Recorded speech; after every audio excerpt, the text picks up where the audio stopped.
오늘 함께 나누실 말씀은 신명기 16장입니다. 신명기 16장 9절에서 12절 말씀입니다. 신명기 16장 9절에서 12절 말씀입니다.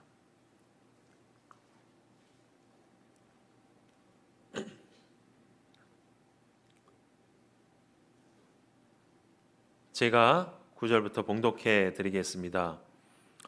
7주를 셀지니 곡식의 낫을 대는 첫날부터 7주를 세어 내 하나님 여호와 앞에 7절을 지키되 내 하나님 여호와께서 내게 복을 주신 대로 내 힘을 헤아려 자원하는 예물을 드리고 너와 내 자녀와 노비와 내 성중에 있는 레위인과 및 너희 중에 있는 객과 고아와 과부가 함께 내 하나님 여호와께서 자기의 이름을 두시려고 택한 곳에서 내 하나님 여호와 앞에서 즐거워할지니라. 너는 애굽에서 종되었던 것을 기억하고 이 규례를 지켜 행할지니라. 아멘. 할렐루야. 아멘. 우리 옆에 분들과 믿음의 고백을 인사로 드렸으면 좋겠습니다. 모든 것이 하나님의 은혜입니다. 이것이 하나님의 은혜입니다. 네, 감사합니다. 오늘 이 시간은 맥주절을 지킴의 의미라는 제목으로 하나님 말씀을 전하도록 하겠습니다. 벌써 이제 한 해의 절반이 이제 끝나고 7월의 첫 주를 맞이하였습니다. 그래서 우리 7월 첫 주인 오늘인데요, 교회적으로 맥주 감사 주일을 그렇게 지키게 되었습니다. 성경에서 이 맥주절은 유월절과 초막절과 더불어서 이스라엘 백성들이 반드시 하나님 앞에 성전에 올라가서 예배를 드려야 되는 중요한 절기 중에 하나입니다. 근데 이 맥주절은 여러 가지 이름으로 그렇게 불려지는데요. 먼저는 맥주절은 농사를 짓는 그 미래 첫 열매를 바치는 절기인 초실절이라고 불려지기도 합니다. 그리고 맥주절은 유월절부터 50일 되는 날에 그렇게 이루어진 것이기 때문에 오순절이라고 그렇게 이야기도 합니다. 그리고 유월절 다음부터 시작해서 7일씩 7주간이 지난 후에 있는 절기인 까닭에 77절이다라고 그렇게 성경에서 기록하고 이야기하기도 합니다.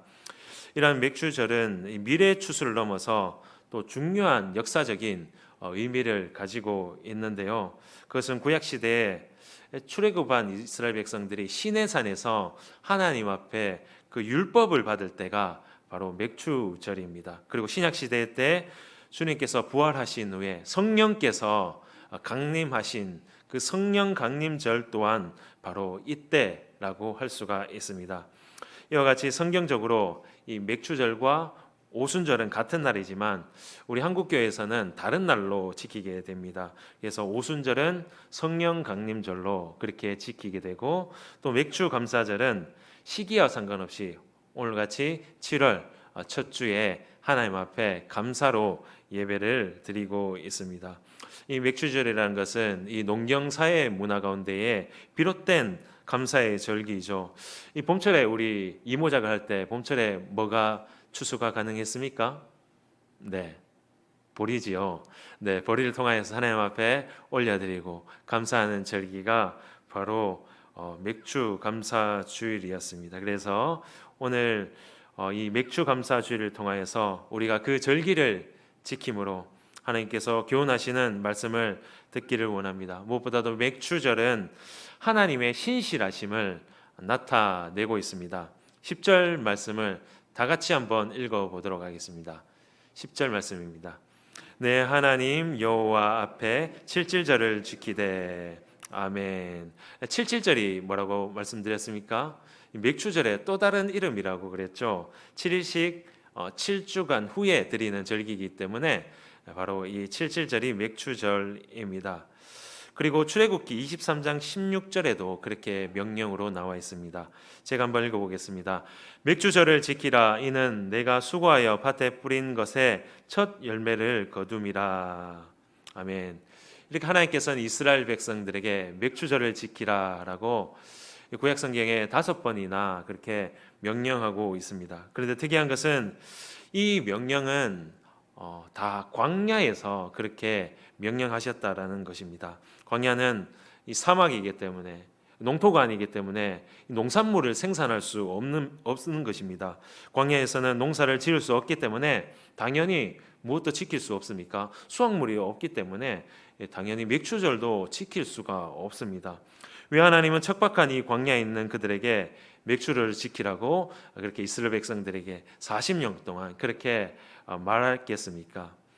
비록 지금은 풀 한 폭이 한 그루의 나무도 그 땅에 그렇게 나지 않지만, 척박한 광야를 지나가고 있지만, 그러나 신실하신 하나님은 반드시 약속하신 그 이스라엘 백성들 가운데에 허락하신 그 언약의 땅, 그 가나안 땅에 들어가게 하실 것입니다. 신실하신 하나님이 그들이 그 가나안 땅에 들어가서 이제 농토를 이루고 밭을 이루고 그 모든 것들이 확실하기에 지금부터 하나님께서 맥주절을 지키라라고 그렇게 말씀하고 있는 것입니다. 결국 그들은 신실하신 하나님의 도움으로 이제 40년간의 광야의 모든 훈련을 마치고 이제 가나안 땅에 들어가서 농사를 지어서 이제 하나님의 약속대로 이제 맥주절을 지키게 됩니다. 그러므로 이 광야에서의 맥주절을 지키라라는 의미는 하나님께서 반드시 내가 약속하신 그 가나안 땅에 너희로 하여금 들어가도록 하겠다라는 그런 신실하신 그 하나님의 약속을 보여주고 있는 것입니다. 여러분, 우리가 섬기는 하나님은 신실하신 하나님이시죠. 이스라엘 백성들을 신실하게 인도하셨던 그 하나님께서는 지금도 우리의 삶을 여전히 붙잡고 계시고 신실하게 인도하시는 것입니다. 그 하나님의 신실하심이 우리에게 큰 복인데요. 만약에 하나님의 크신 능력, 그 하나님의 크신 하나님께서 만약 신실하지 않는다면 우리는 불안할 수밖에 없습니다. 그리고 우리는 그분에 기대지도 못할 것입니다. 왜냐하면 이랬다가 저랬다가 하시는 분을 어떻게 우리가 믿겠습니까? 그럼에도 불구하고 하나님께서는 능력이 한이 없이 크시고, 또한 사랑도 한없이 크시고, 또 신실하심도 한없이 크신 분이다라고 그렇게 말씀합니다. 그리고 하나님이 신실하기 때문에 그 택하신 자를 결탄코 버리지 않는다라고 기록하고 있습니다. 신명기 7장 6절에 이렇게 말씀합니다. 너는 여호와 내 하나님의 성민이라. 내 하나님 여호와께서 지상 만민 중에 너를 자기 기업의 백성으로 택하셨나니. 아멘. 신실한 사람도 바로 자기가 의지적으로 선택한 것을 그렇게 쉽게 바꾸지 않습니다. 하물며 하나님께서는 바로 자기의 의지로 택하신 자기의 백성들을 결탄코 버리지 않는다라는 것입니다. 때로는 우리가 잘못할 때도 있습니다. 연약할 때도 있습니다. 그럼에도 불구하고 하나님께서는 그것이 문제가 되지 않습니다. 왜냐하면 그것을 보시고 우리의 자격을 보고 택한 것이 아니기 때문입니다. 그렇기 때문에 하나님의 선택하심에는 후회가 없다라고 기록하고 있습니다. 로마서 11장 29절에 하나님의 은사와 부르심에는 후회가 없으시다라고 말씀합니다. 하나님이 기쁘신 뜻대로 우리를 택하셔서 자기의 자녀를 삼으셨기 때문입니다. 에베소서 1장 5절 말씀 우리 다 같이 한번 읽어보도록 하겠습니다. 그 기쁘신 뜻대로 우리를 예정하사 예수 그리스도로 말미암아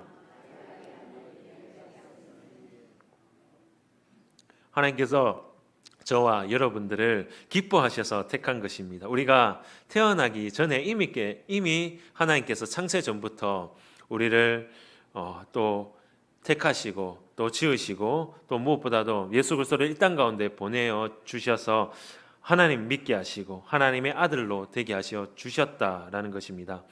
그러므로 하나님께서 택하신 우리를 결코 버리지 아니하시고 하나님께서는 끝까지 책임져 주십니다. 이는 우리의 신실함이 있어서가 아닙니다. 우리 믿음이 좋아서가 아닙니다.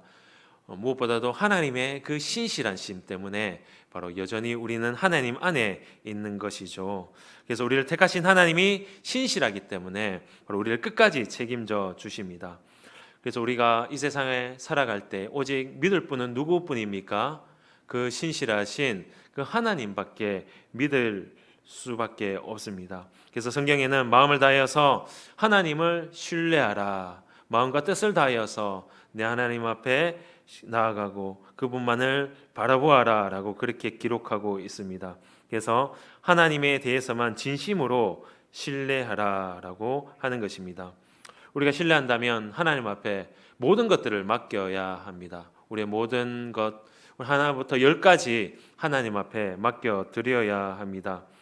하나님께서 우리가 받아주시지 않는다면 정말 그 어려운 상황 가운데 처할 수밖에 없다라는 그러한 상황 가운데서도 우리의 모든 것들을 다 던져야 합니다. 현실적으로 이해되지 않아도 망할 것 같아도 하나님 한 번 바라보면서 하나님께서 말씀하셨기 때문에 내가 순종합니다, 내가 결단합니다 라고 오직 하나님만 신뢰합니다 라고 맡겨드려야 됩니다. 그것을 예수님께서 친히 보여주셨지 않습니까? 예수님께서는 이 땅 가운데에 인간의 몸으로 이 땅 가운데 오셨습니다. 충분히 하나님께서 하늘나라에서 우리를 위해서 역사하시고 우리를 위해서 사랑하시고 택하실 수도 있는 분이십니다. 그럼에도 불구하고 예수님께 친히 이 땅 가운데 내려주셔서 우리를 사랑해 주셨습니다. 그 십자가에 자기 몸을 들이심을 통하여서 우리에 대한 자기 사랑을 온전히 확정해 주셨습니다. 그리고 어떠한 유명한 책을 남기신 것이 아니라 친히 자기의 몸을 들이심을 통하여서 말씀의 육신이 되셔서 위험한 이 세상의 한가운데로 우리에게 하나님의 온전한 그 신실함을 보여주신 것입니다. 그래서 우리가 우리 삶 가운데 하나님 앞에 온전히 믿고 맡기지 못하면 우리의 신앙이 자랄 수가 없습니다. 제자리로 그렇게 걸음을 할 수밖에 없습니다. 지금 여러분들이 주저하고 있는 것은 무엇입니까? 여러분들의 그 신앙에서 넘어서서 그 하나님 앞에 도전하지 못하는 것이 무엇입니까? 우리가 상황을 바라보며 그 상황을 더 신뢰하고 맡기지 못한 것이 바로 그것입니다. 그것을 넘어서지 못하기 때문에 나의 신앙이 자라나지 못하는 것입니다. 그러나 우리가 오늘 하나님을 온전히 신뢰한다면 100% 하나님 앞에 맡겨드리고 그렇게 하나님 앞에 올려드릴 때에 바로 우리의 삶에 그 나가지 못했던 부분까지 또 도전하지 못했던 부분까지 하나님 앞에 나아가서 해결받고 우리 삶 가운데 기적이 일어날 수밖에 없는 것입니다. 하나님께서는 한 번도 실수하지 않으신 분이십니다. 하나님께서는 우리의 인생을 모든 길을 인도하실 뿐만 아니라 친히 그 길을 만드시고 우리에게 길이 되어 주시는 분이 바로 우리 하나님이십니다. 비록 하나님의 인도하심이 우리 눈에는 보이지 않습니다. 피부로 느껴지지 않을지라도 그럼에도 불구하고 하나님께서 우리의 모든 삶을 신실하게 처음부터 끝까지 인도하고 계십니다. 그러면 우리 앞에 어떤 어려움이나 어떤 힘든 문제들이 우리 앞에 있을지라도 또 광야처럼 그것들이 산적해 있을지라도 이스라엘 백성들을 그 광야에서 친히 인도해 주셨던 같이 맥주를 지키라 라고 그렇게 명령하시면서까지 반드시 너를 인도하시겠다, 하나님께서 기뻐하신 자녀로 삼아주시겠다라고 약속해 주셨듯이 우리 모든 삶의 어려운 부분에서 하나님께서 그 신실하신 하나님께서 우리를 지켜주고 계시는 것입니다. 우리가 그것을 믿음으로 받아들이고 모든 삶의 어려운 부분을 이겨내고 견딜 수 있기를 주님 이름으로 축복합니다. 두 번째로 우리는 하나님께서 맥수절을 지키라 하면 기쁨을 주시기 위해서 지키라고 하셨습니다. 하나님께서는 우리에게 이 부담을 주시기 위해서 그렇게 맥주절을 지키라. 맥주절을 지킬 때 예물을 드리지 않습니까? 그 예물을 통하여서 부담을 주시기 위해서 그렇게 하시지 아니하였습니다. 기쁨을 주시기 위함이다라고 말합니다. 그래서 본문 11절 말씀을 한번 같이 보도록 하겠습니다. 11절 말씀을 다 같이 한번 읽어보겠습니다. 너와 내 자녀와 노비와 내 성중에 거하는 류인과 및 너희 중에 있는 객과 고아와 가부가 함께 내 하나님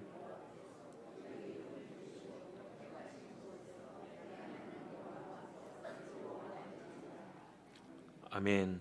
하나님은 이스라엘 백성들이 맥주절을 지킬 때 온전히 즐거워하라라고 그렇게 말씀해 주셨습니다. 이날은 기쁨의 날이고 축제의 날이고 하나님께서 그 백성들에게 평화와 안식을 주는 날입니다.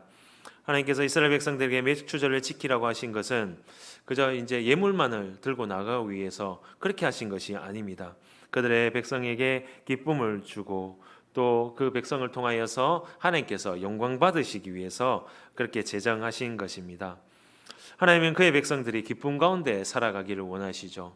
하나님께서 주신 구원의 기쁨, 또 여러 가지 압제로부터, 여러 가지 고통으로부터 벗어나게 하는 그러한 구원의 기쁨, 또 인도하심의 기쁨, 그 모든 기쁨을 누리게 하십니다. 그런데 본문에서는 이 중요한 말씀을 덧붙이고 있습니다. 전제가 있다는 거죠. 우리가 기쁨을 누리기 전에 그 전제가 있는 것입니다. 이 감사의 절기에는 홀로 기뻐하지 말라는 것입니다. 모두가 다 하나님의 앞에 나와서 함께 기뻐해야 함을 말씀해 주고 있습니다. 다시 말씀드리면 이날에는 하나님의 백성들이 서로에게 그 하나님의 기쁨을 전해 줄 수 있어야 하는 것입니다. 그렇습니다. 하나님은 맥추절을 통하여서 그 사랑하는 백성들이 다 기뻐하기를 바라시는 것입니다. 특별히 누구를 위해서 그렇게 나아가야 한다라고 말합니까? 특별히 오늘 말씀에 보면 객과 고아와 가부를 돌보아라라고 그렇게 말합니다. 객과 고아 가부는 공동체에서 가장 연약한 사람들입니다. 그 연약한 사람들에게 바로 그들을 돌봐주고 그들과 함께 기뻐하라라고 명령하고 있는 것입니다. 하나님은 이스라엘에게 과거에 너희들이 애굽의 노예로 있을 때 내가 너희를 돌봐주지 않았냐, 네가 나이근에 되었을 때, 네가 굶주렸을 때에 내가 친히 너를 인도하고 돌봐주지 않았냐라고 하면서 이 공동체 안에서도 연약한 지체를 위해서 또 아파한 자들을 위해서 그와 함께 있어 줄 것을 명령하고 있습니다. 마태복음 25장에도 동일하게 그렇게 말하고 있죠. 예수님께서 이 땅에 다시 오실 때 그 일들을 설명한 장이 바로 마태복음 25장입니다. 이 땅에 재림하신 예수님은 어떤 한 부류의 사람들을 향하여서 이렇게 말합니다. 호되게 책망하시는데요. 너희들은 참 나쁜 사람이다. 너희들은 내가 배고플 때에 먹을 것을 주지 않았다. 또 내가 목마를 때에 마실 물을 주지 않았다. 그리고 내가 감옥에 갇힐 때에 나를 돌봐주지 않았다라고 그렇게 예수님께서 책망하십니다. 그때 책망을 듣던 사람들이 예수님께 강력하게 항의합니다. 예수님, 우리는 절대로 그런 일을 행한 적이 없습니다. 우리가 언제 예수님께서 배고플 때, 목마를 때, 그리고 감옥에 갇혔을 때 돌아보지 아니하였습니까? 라고 그렇게 되물으면서 따졌습니다. 그때 예수님께서 말씀하십니다. 내가 진실로 너에게 이르노니 공동체 안에 연약한 지체를 외면한 것이 곧 나를 외면한 것이다 라고 그렇게 말씀합니다. 굉장히 무서운 말씀이죠. 연약한 지체를 외면한 것이 곧 예수님, 살아계신 우리의 구주 되신 그 예수님을 외면한 결과를 가져오는 것입니다. 반대로 연약한 지체를 돌보는 것이 지금 예수님이 우리 눈앞에 있지는 않지만 그럼에도 불구하고 연약한 지체를 돌보는 것이 바로 예수님께 하는 것과 진배 없다라고 그렇게 말씀합니다. 그래서 지금 우리의 눈을 들어 무엇을 바라야 됩니까? 나보다 더 잘 사는 사람들 향해서 쫓아가고 그렇게 하는 것이 아니라 연약한 사람, 내가 격려하고 위로가 필요하고 기도하고 돌보아야 할 지체가 누구인지 내가 생각하고 그들 향하여서 나아가야 한다라는 것입니다. 그래서 우리가 지금 눈을 들어 공동체에 내 격려가 필요하고 나의 도움이 필요한 지체가 누구인지 한번 생각해 보셨으면 좋겠습니다. 우리 주변에 얼마나 많은 사람들이 슬퍼하고 고통을 당하고 있습니까? 슬픔 가운데 있습니까? 질병의 문제 때문에, 물질의 문제 때문에, 또 자녀의 문제 때문에 그렇게 눈물 흘리며 고통받는 사람들이 너무나도 많습니다. 이러한 사람들 향하여서 바로 맥주절에 하나님께서는 외면하지 말라, 그들에게 함께 기쁨을 전해 주고 함께 하나님 앞에 나아가라라고 그렇게 말씀하고 있는 것입니다. 인도의 힌두교에서 기독교로 개종한 선다싱이라는 그러한 유명한 사람이 있습니다. 이 사람이 어느 추운 겨울날 동료 수도사와 함께 산을 넘어서 이제 수도원으로 가고 있었습니다. 이 가는 길에 이 눈밭에 쓰러져 있는 사람을 발견하게 되는데요. 함께 가던 수도사가 저렇게 죽은 것이나 진비 없는 사람을 끌고 갈 필요가 없다. 우리만 힘들다. 우리까지 더 힘들어진다라고 하면서 버려두고 가자라고 그렇게 의견을 제안했습니다. 그러자 선다싱은 아닙니다. 하나님께서 나로 이 길을 지나가게 하신 것은 저 사람을 도와주어라라고 하기 때문에 그렇게 하신 것입니다라고 대답하고 그 사람을 업고 그렇게 갔다라고 합니다. 자신도 힘이 없고 배가 고픈데도 말입니다. 그래서 산을 넘는데 너무나도 힘듭니다. 그럼에도 불구하고 죽을 고생을 다해서 수도원 가까이에 왔습니다. 이제 살았구나라고 하는 순간에 이제 발을 걸어가는 순간에 그때 무엇인가 발에 걸리는 것입니다. 보니까 앞에 가던 수도사였습니다. 이제 혼자 가니까 너무나 추운 날씨 속에서도 그렇게 얼어서 죽었던 것입니다. 그러한 결과를 맞이했죠. 이후에 선다싱에게 사람들이 인생의 가운데에 가장 어려운 것이 무엇이냐라고 질문을 하면 그가 이렇게 대답했습니다. 그것은 내가 함께 지고 가야 할 짐이 없을 때 가장 어려웠습니다라고 그렇게 대답을 했습니다. 여러분, 우리의 삶 가운데에 우리가 짊어져야 될 짐, 또 짊어져야 할 사람이 없으면 우리도 죽는다라는 것을 선다싱이 말하고 있는 것입니다. 이러한 짐을 함께 지고 나갈 때 내 체온도 더불어서 따뜻해지고 내가 더불어서 살아갈 수가 있는 것입니다. 여러분, 맥주절을 지키라고 하신 의미는 바로 모든 사람들이 한 사람도 빠짐없이 여기 있는 모든 성도들이 바로 하나님 앞에 기뻐하며 나아갈 수 있어야 된다라고 말합니다. 모든 사람에게 기쁨이 주는 날이 되어야 하는 것입니다. 고아도 과부도 또 노예도 어떠한 신분의 사람도 이 시간 어떠한 형편에 있는 사람도 하나님 앞에 즐거워해야 된다라는 것입니다. 성도 여러분, 맥주절은 이런 날로 지키는 것입니다. 우리를 구원하신 그 구원의 하나님의 그 사랑에 힘입어서 또 서로에게 그 사랑을 나누어 줌을 통하여서 기쁨을 줄 수 있어야 됩니다. 서로를 향해서 축복을 할 수 있는 그러한 날이다라는 거죠. 격려를 할 수 있어야 됩니다. 수고했다, 힘들었지, 그렇게 하나님의 은혜를 위해서 같이 노력하자라고 그렇게 우리는 격려를 할 수 있어야 됩니다. 그래서 그러한 격려와 그 기쁨을 통해서 온 공동체가, 온 교회가 하나님을 기뻐하고 감사하는 그러한 날이 되기를 바랍니다. 마지막으로 이 맥주 감사절을 통하여서 우리가 감사의 삶을 살아가길 위해서 하나님께서는 지키라라고 말씀해 주셨습니다. 우리 10절을 다 같이 한번 읽어보겠습니다. 내 하나님 여호와 앞에 7절을 지키되 내 하나님 여호와께서 내게 복을 주신 대로 내 힘을 헤아려 자원하는 예물을 드리고. 아멘. 하나님께서 7절을 지킴을 통하여서 무엇을 말씀하셨습니까? 그것은 여호와께서 내게 복을 주신 대로라고 기록되고 있습니다. 여호와께서 내게 복을 주신 대로 그렇게 말하고 있는데요. 이것은 바로 하나님께서 내게 그 복을 어떻게, 내가 하나님 앞에 어떻게 복을 받았는지 확인해 보라는 것입니다. 애굽의 종살이에서 어떻게 건짐을 받았는지, 또 광야를 지나는 동안 어떻게 하나님께서 입히시고 먹이셨는지, 또 이 가나안 땅에서 하나님께서 어떻게 살아가게 하셨는지 하나하나 다 세어보아라라는 것입니다. 그리고 그 축복들을 기약함을 통하여서 하나님 앞에 이 맥주절날 감사함으로 나가야 함을 말하고 있는 것입니다. 사람들 중에서는 부정적인 것만 생각하는 사람들이 많습니다. 원망과 불평만 하고 살아가는 사람들이 너무나도 많습니다. 실제적으로 돈이 부족한 것도 아닌데 그럼에도 불구하고 돈이 부족하다, 돈이 없다라고 그렇게 원망하며 살아가는 사람들이 있습니다.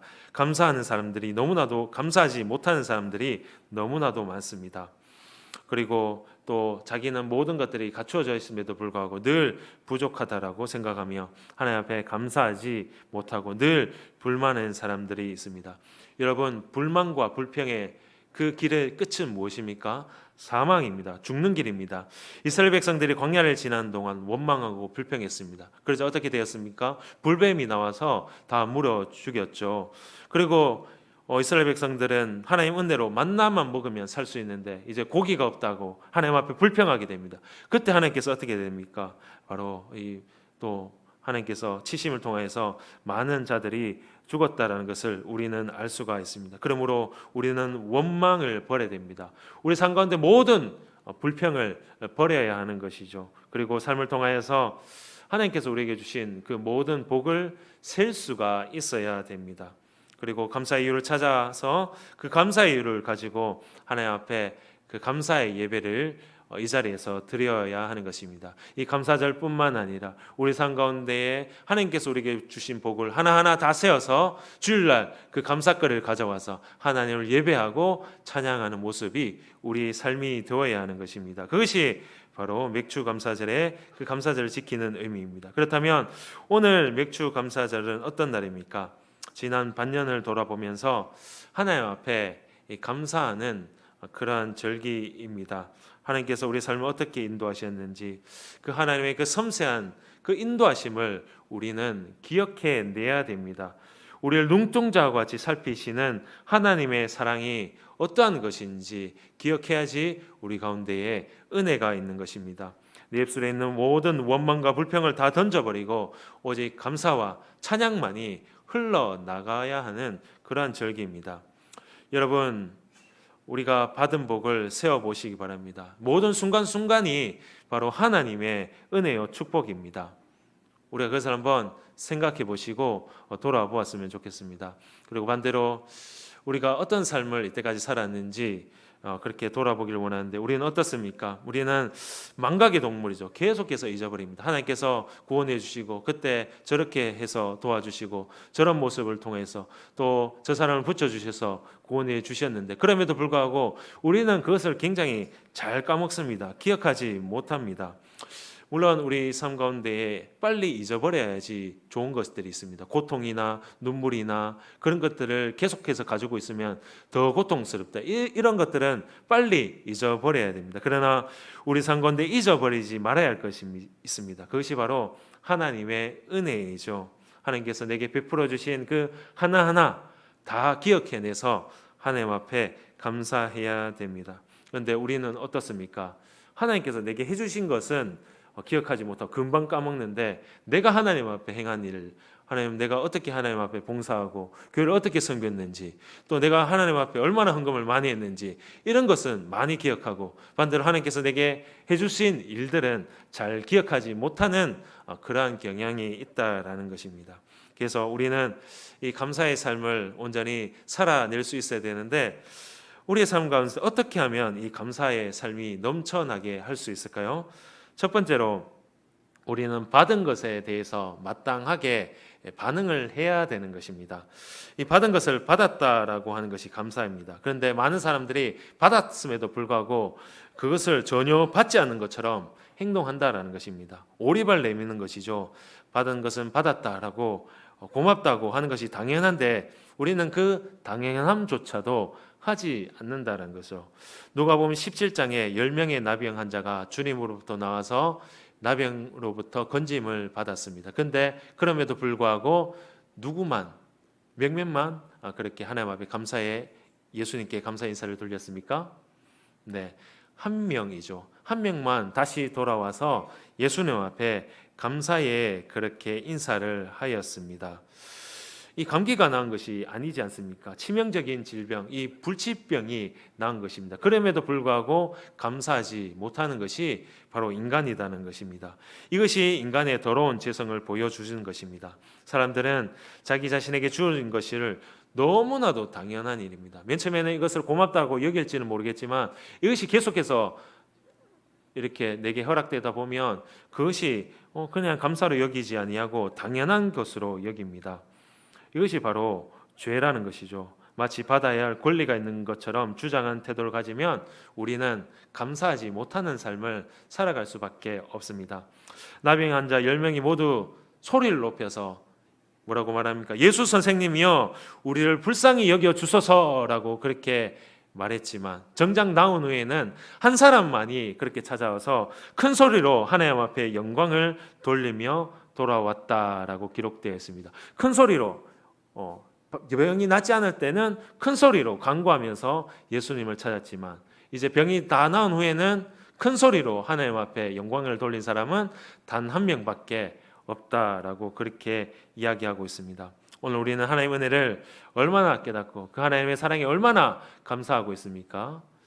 답답할 때는 여러분들이 급박할 때는 하나님 앞에 큰 소리로 하나님 도와주십시오. 잘하겠습니다. 라고 그렇게 외쳐놓고 만약 우리 삶 가운데에 그것이 해결받을 때는 그 똑같은 소리로 똑같은 볼륨으로 똑같은 크기로 하나님 앞에 감사를 해야 되는데 우리는 감사하지 않냐고 그냥 얼렁뚱땅 넘겨버리는 그런 모습을 볼 수가 있는 것입니다. 우리가 기도의 볼륨과 이 감사의 볼륨은 같아야 됩니다. 은혜 받은 만큼 우리가 하나님 앞에 감사할 수 있는 신앙인이 되어야 하는 것입니다. 우리가 늘 가까운 관계도 마찬가지입니다. 자녀와 부모의 관계 어떻습니까? 늘 친밀하기 때문에 이 감사의 표현을 잘 하지 않습니다. 그러나 자녀도 부모에게 감사의 표현을 해야 되지만 부모도 자녀에게 감사의 표현을 할 수 있어야 하는 것입니다. 그것이 바로 귀중하게 여기고 우리가 더욱더 사랑하는 모습입니다. 그리고 우리가 구원받았다는 것도 우리가 구원받았기 때문에 바로 하나님의 자녀가 되는 권세를 주셨습니다. 그것도 근데 이제 무감각해져서 그 구원을 받았다고 하더라도 무감각해지고 전혀 감동이 없고 전혀 눈물도 없고 그러한 삶을 우리가 살아가고 있는 것입니다. 우리가 예수를 믿게 된 것은 너무나도 큰 은혜입니다. 하나님의 은혜라고 할 수가 있죠. 근데 당연한 것을 당연하게 여기지 않을 때 바로 우리는 바로 이 감사가 넘치게 될 수밖에 없다는 것입니다. 사실 세상에 당연한 것은 하나도 없습니다. 보는 것, 숨 쉬는 것, 그리고 마시는 것, 먹는 것, 걸어 다니는 것 다 당연한 것이 아닙니다. 그 어느 하나도 당연한 것이 없다는 것이죠. 다만 당연한 것처럼 보이는 것이죠. 그 당연함 뒤에는 누군가의 열정과 누군가의 희생이 있기 때문에 바로 우리가 그것을 누리고 있는 것입니다. 우리의 선조들이, 우리의 믿음의 조상들이 이 나라를 지키고 이 나라를 위해서 기도했기 때문에 우리가 그 평화를 누리고 안식하면서 살아갈 수가 있는 것입니다. 무엇보다도 하나님께서 그 선하신 손으로 우리를 뒤에서 역사하고 계시기 때문에 우리가 누리고 있는 그 모든 은혜가 당연하지 않다라는 것입니다. 두 번째로 우리는 감사의 습관을 가져야 됩니다. 우리가 식사를 할 때마다 기도하는 습관이 가장 기본적이지 않습니까? 여러분은 가장 기본적인 식사의 시간 때 하나님 앞에 기도하며 나아갑니까? 그냥 건성으로 하나님 앞에 감사합니다라는 것이 아니라 진심으로 하나님께서 주신 것에 대해서 감사하면서 살아가고 있습니까? 꽃끼니 때마다 먹을 때마다 기도해야 되냐라고 반문하는 분이 있을지 모릅니다. 그러나 예수님께서도 최후의 만찬 때도 떡을 떼면서 잔을 가지사 무엇으로 그렇게 하셨다라고 말합니까? 감사의 기도를 하시고 그렇게 떼어고 잔을 나누셨다라고 말씀합니다. 또 오병이의 기적 앞에서도 그분은 먼저 하늘을 우러러 축사를 하셨다. 축사가 무엇입니까? 감사의 기도를 올려드렸다라는 것입니다. 이 감사는 그분의 거룩한 습관이었습니다. 주기도문, 예수님께서 가르쳐 주신 기도도 마찬가지지 않습니까? 일용할 양식을 위해서 기도하라라고 하셨습니다. 그런데 그 일용할 양식을 받고 우리가 누렸지만 그 감사의 기도를 올려지지 않는다면 어떻게 되겠습니까? 당연히 하나님께서 주신 것에 대해서 우리가 감사를 할 수 있어야 되겠죠. 오늘 우리나라는 아주 잘 사는 나라이기 때문에 우리가 느끼지 못할지는 모르겠지만 아직까지도 전 세계적으로 기아로 죽는 사람들이 15%나 된다라고 합니다. 매년 약 2천만 명이 기아로 죽어간다라고 합니다. 가까이 보면 북한이 그렇지 않습니까? 아이들로 또 많은 사람들이 그 기아로 죽어가는 모습을 많이 볼 수 있습니다. 이것이 우리가 살아가고 있는 현실이라면 당연히 하나님께서 주신 그 한식에 그 한 끼에 그 양식을 두고 하나님 앞에 감사로서 기도에 그 하나님 앞에 기도를 올려야 되는 것이 당연합니다. 무엇보다도 이 감사도 습관이고 또 불평도 우리 삶 가운데의 습관임을 우리는 알 수가 있습니다. 여러분, 망가진 그릇에 물을 담으면 어떻습니까? 그 망가진 그릇의 모양대로 물이 담겨질 수밖에 없습니다. 마찬가지로 불평에 있는 사람들, 이 불평의 틀이 갖춰져 있습니다. 그래서 아무리 우리 삶 가운데 좋은 것, 선한 것, 그리고 귀한 것들이 들어와도 그 사람한테 가면, 그 불평의 틀을 가지고 있는 사람한테 가면 다 불평하고 불만할 수밖에 없습니다. 그러나 반대로 그 감사의 틀을 가지고 있는 사람, 하나님의 그 믿음의 틀을 가지고 있는 사람은 어떻습니까? 조금 어려운 것이 들어갈지라도 감사로 나오고 모든 것이 바로 하나님 앞에 감사합니다라고 그렇게 행할 수가 있는 것입니다. 여러분, 불행한 삶을 사는 이유는 어두운 관점을 가지고 그러한 습관 때문입니다. 좋은 것도 이상하게 비틀어져서 생각하기 때문에 우리 인생이 불행하고 그렇게 어려움이 있는 것입니다. 여러분, 우리 시대의 문화적인 그런 분위기가 어떻습니까? 감사하는 분위기입니까? 아니면 그 반대입니까? 전혀 감사하는 분위기가 아니죠. 불만이 가득 찬 세상입니다. 아무리 많이 가져도 더 많이 가지려고 노력하고 있는 것조차도 더 빼앗으려고 그렇게 하는 것이 우리가 살아가는 이 세상입니다.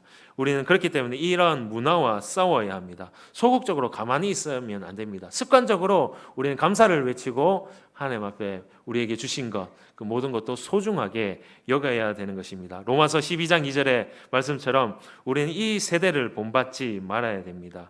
그래서 지금 이 순간 하나님께서 내게 주신 이 순간 이 자체로 내가 하나님 앞에 감사하며 주님 앞에 영광을 돌리고 감사하는 법을 배워야 하는 것이 믿음 생활입니다. 사도 바울이 그런 삶을 살았지 않습니까? 그는 가난한 자와 같으나 부유한 자로다라고 그렇게 말합니다. 그는 모든 삶 가운데에 하나님께 자족하는 삶의 비밀을 그는 깨달았던 것입니다. 그래서 어떤 형편에 있던지 간에 자족하고 감사할 수가 있었던 것입니다. 그는 소유의 행복이 아닌 누림의 행복, 하나님께서 주신 것에 대해서 누릴 줄 아는 사람이었습니다. 마지막으로 우리는 감사의 연습을 해야 됩니다. 이 감사는 영적인 습관이라고 말씀드렸죠. 영적인 습관이 잡힐 때까지 우리는 끊임없이 노력하고 연습을 해야 됩니다. 의지적인 노력이 필요하죠. 왜냐하면 우리의 본성은 어떻습니까? 계속해서 불평하고 불만하고 그렇기 때문에 우리의 본성과 싸워야 됩니다. 우리가 새벽기도 나올 때 어떻습니까? 굉장히 힘들죠. 막 죽을 만큼 힘들고 도저히 못 나가겠다 라고 그렇게 할 때도 이 본성을 거스르면서 일어날 때마다 하나님 아버지 내가 일어나게 하심을 감사합니다 라고 그렇게 외쳐야 됩니다. 왜냐하면 눈을 뜨게 하신 분도 바로 하나님이시고 내게 새날을 허락하신 분도 바로 하나님이시기 때문에 우리는 의식적으로 하나님 아버지 감사합니다 라고 하면서 일어날 수 있어야 됩니다. 그리고 하루를 끝내서라도 우리 삶 가운데 여러 가지 어려움이 있었지만 여러 가지 또 아파하는 것, 상처들이 있었지만 그럼에도 불구하고 하루를 정리하면서 하나님 아버지 여기까지 나의 삶을 인도하시고 또 하루를 지켜주심에 감사합니다라고 그 마무리를 감사로 할 수가 있어야 되는 것입니다. 또 우리가 관계 가운데 얼마나 그 많은 일들이 일어납니까? 심지어 나를 힘들게 하는 사람에게조차도 감사할 수 있어야 됩니다. 왜냐하면 그 사람을 통하여서 내가 하나님을 더욱더 붙잡게 되고 또 그 사람을 통하여서 내가 나 자신을 돌아볼 수 있는 계기가 되기 때문에 모든 것을 통하여서 모든 순간을 통하여서 우리는 하나님 앞에 감사해야 되는 것입니다. 제이 데니스라는 설교자의 그런 글을 읽은 적이 있는데요. 거기에 감사치유법이라는 글이 있는데요. 소개하면 이렇습니다. 네, 조금 많은데요. 제가 한번 읽어보도록 하겠습니다. 네, 제가 한번 읽어볼 텐데요. 여러분들이 얼마나 여기에 내가 불평하며 그렇게 해당되는지 한번 생각해 보시기 바랍니다. 읽겠습니다. 당신은 많은 세금을 내야 한다면 감사하십시오. 당신에게 안정된 직장과 사업장이 있다는 말이기 때문입니다. 당신의 몸무게가 늘어 옷이 맞지 않는다면 감사하십시오. 당신은 먹을 것이 넉넉한 인생을 살아오신 것입니다. 세탁할 옷이 집안 한 구석에 쌓여 있거든 감사하십시오. 당신에게 적어도 갈아입을 옷에 여유가 있다는 뜻이기 때문입니다. 또 당신의 집에 대청소가 필요하고 문고리를 갈아야 하고 창문을 갈아야 한다면 감사하십시오. 당신의 몸을 일탁할 집이 있다라는 뜻이기 때문입니다. 멀리서라도 주차할 공간이 찾았다면 감사하십시오. 당신에게 잠시라도 걸어갈 운동의 기회가 주어졌기 때문입니다. 당신에게 불평할 대통령이 있다면 감사하십시오. 당신은 언론의 자유가 보장된 나라에 살고 있기 때문입니다. 교회 뒷자리에 앉아있는 교회의 찬송의 음정이 엉망으로 들려온다면 감사하십시오. 당신의 청각은 정상이기 때문입니다. 아침에 울리는 자명종의 소리가 고통 가운데 들리거든 감사하십시오. 당신에게 일어나 일해야 할 하루가 기다리고 있기 때문입니다. 하루가 저물어 온몸이 나그런하고 피곤하거든 감사하십시오. 당신은 오늘 하루를 생산적으로 사신 것입니다. 이런 글을 적혀져 있는데요. 제가 생각해 볼 때는 이 첫 번째 거 제외하고는 모든 게 저에게 속한 것입니다. 이 모든 이 순간에 이 상황에 하나님 앞에 불편한 적이 많았던 적이 너무나도 많았던 것입니다. 첫 번째, 이 당신이 많은 세금을 내야 한다면 감사하십시오. 당신에게 안정된 직장과 사업장이 있다는 말이기 때문입니다. 이 많은 세금을 내본 적이 없기 때문에 이건 해당되지 않고 나머지는 다 해당되고 불평을 하나님 앞에 올려드렸던 것 같습니다. 이 사람이 쓴 것처럼 바로 이 감사를 이렇게 모든 상황 가운데서 모든 형편 가운데 감사의 훈련을 해야 된다라고 그렇게 말하고 있습니다. 여러분, 신자의 특성은 무엇입니까? 감사하는 삶입니다. 이 세대는 불평하고 불만하고 그러한 세대의 특징일지는 모르겠지만 이 신자의 특성은 감사하는 삶입니다. 우리 삶 가운데 성경 공부를 얼마나 했느냐, 얼마나 훈련을 했느냐, 그것도 중요하지만 우리 삶 가운데 신앙의 최종적인 모습은 바로 감사로 나타나야 합니다. 감사로 열매 맺지 못하면 우리의 믿음에 문제가 있습니다. 그렇기 때문에 가장 부요한 삶, 가장 행복한 삶은 바로 감사로 맺어지는 삶이라고 할 수가 있습니다. 그러므로 우리 여러분들 감사로서 그리스도 안에 세워지는 견고한 믿음으로 하나님 앞에 나아가시기를 바랍니다. 저는 목장 모임이 여러 문제의 기도 제목을 나누는 그러한 모임도 되어야지만 또 더불어서 이 감사의 제목을 나누는 그러한 목장의 모임이 되었으면 좋겠습니다. 여러 가지 기도 제목으로 하나님 앞에 나아갈 수 있는 것에 대해서 감사하고 또 그 기도 제목에 대해서 하나님께서 들으심이 마땅하기 때문에 그것에 대해서 감사하고, 그래서 감사의 제목이 날마다 넘쳐나는 그러한 목장 모임이 되기를 바랍니다. 이런 목장 모임이야말로 예수님의 최후의 만찬 테이블처럼 그 구원의 은혜와 그 부활의 기적을 경험하는 축복의 마당이 될 줄 믿습니다. 그렇기 때문에 여러분들 감사하는 삶을 사시기 바랍니다. 그리고 이 감사의 습관화를 통하여서 날마다 하나님 은혜로서 살아가는 주의 백성들이 되기를 원합니다. 우리가 감사하는 삶을 살아갈 때 하나님 우리를 통해 영광을 받으실 줄 믿습니다.